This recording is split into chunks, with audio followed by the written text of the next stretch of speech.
So just want to say hi. Last time I posted, I was kind of a little sad. Sometimes I get sad. And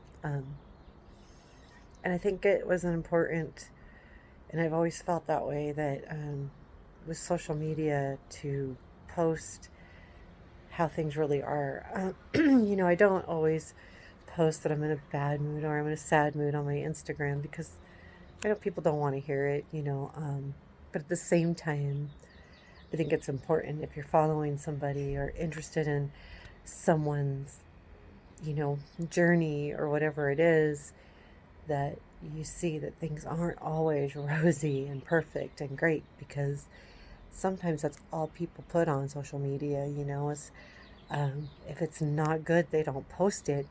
And sometimes I wonder too, is when they're not posting, does it mean they're having a rough time? Hmm.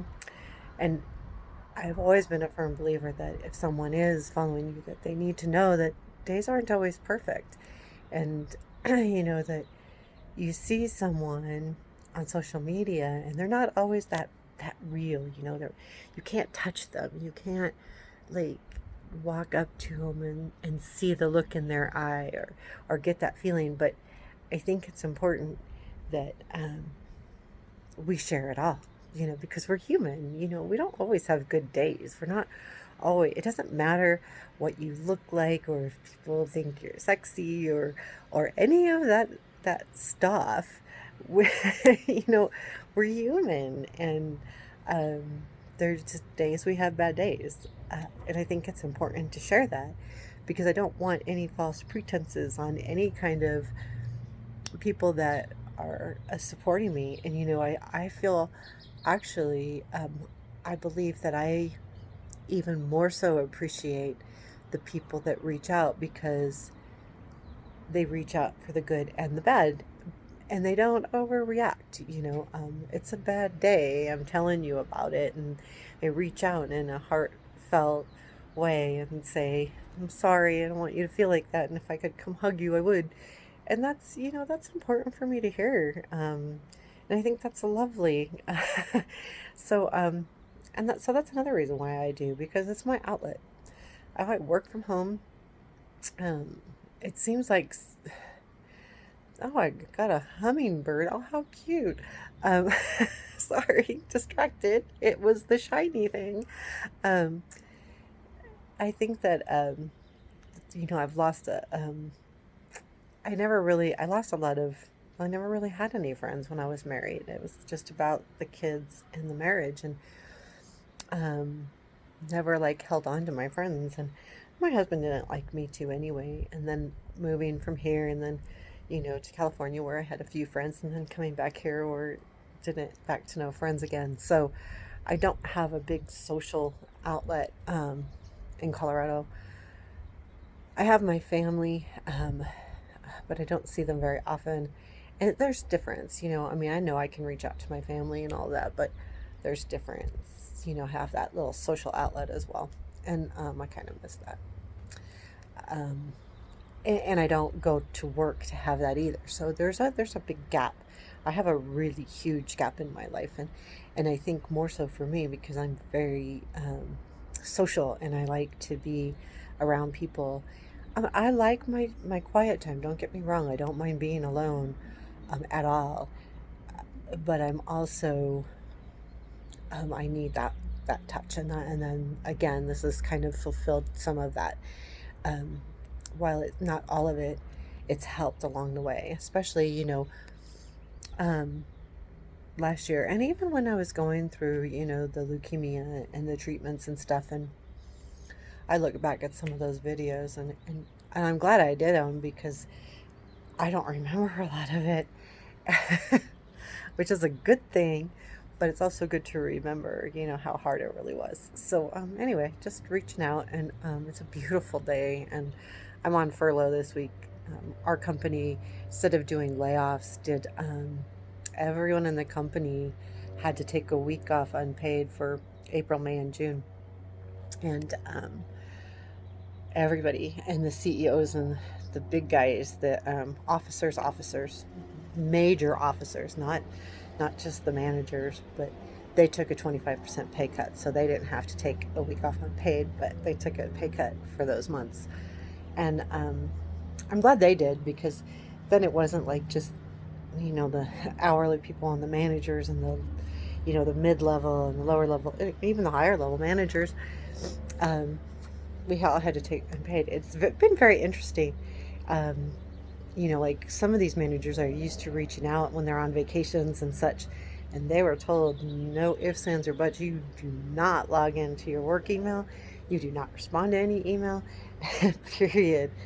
And I think there could have been some major issues if you did, because a lot of those people were also able to collect unemployment for those weeks, especially California. I'm not sure how it worked in Colorado, and I couldn't figure it out, so I just let it go. It's 3 weeks. I'll live with it. It is what it is. I'll find myself in trouble later, but not now, so I'm not going to worry about it. And but I think that was part of it. You have big laws there, right? You can't work and collect unemployment, and if you're online and answering emails and being a part of the company during those times, are you really laid off? I mean, you're not getting paid, but I bet there's some kind of legality there. And I think for the company too, if someone, they don't want someone coming back and going, well, I had to work during those weeks. It was a big deal. They needed to save that money. Hopefully that was it. More the building industry, so you just never know. Our biggest customer is Lowe's, and I think that um, as far as our side of the company, our, what do you call it? But so it seems like, well, we had one plant have to close down completely for 2 weeks because of um, 3 people came up positive, so they wanted to close it down, clean it, get it back under order, and then open back up 2 weeks later, because it kind of kept everyone during that period, so no one else would come down with it, um, which is really interesting in itself. But it was a big plant. I mean, it's a huge plant, and they had to completely shut down. They did have some of their work done out of another plant, so that they fulfilled some of their bigger customers, but not completely. So that was kind of scary, because it's probably the biggest money maker in the division that I work for. Um, so that was kind of yucky. But anyway, that's here nor there. That's the way it is. Um, we'll come back around, I'm sure. I don't know as well, since Jeld-Wen bought out ABS. I mean, I knew a lot more when it was ABS, because I was up in the upper management, but now I'm just a low level person. Don't even count.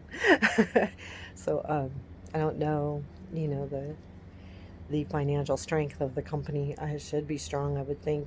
It's a big company. um, I would think it's pretty strong, but you never know. Just because it's publicly owned, that doesn't mean anything. And it's really crazy how much money people spend when you're publicly owned, where you don't have to spend that kind of money when you're privately owned. It's amazing to see that difference. I'm like, you're spending that money on that, and you have to, because you're publicly owned, and you have to prove things to your, to your shareholders. And so one job that would normally take one person now takes 1.5 people, and it's just like, wow. You could really save a lot of money, but you can't too, because there's the proof thing. So it's crazy. You could really save some money, but I think the larger you get, there's more apt for theft and embezzlement and things of that nature, because the bigger you are, the more money you make, the easier it is to embezzle. Not that it's easy by any means, but I mean, small amounts of money going away are not as, in your face.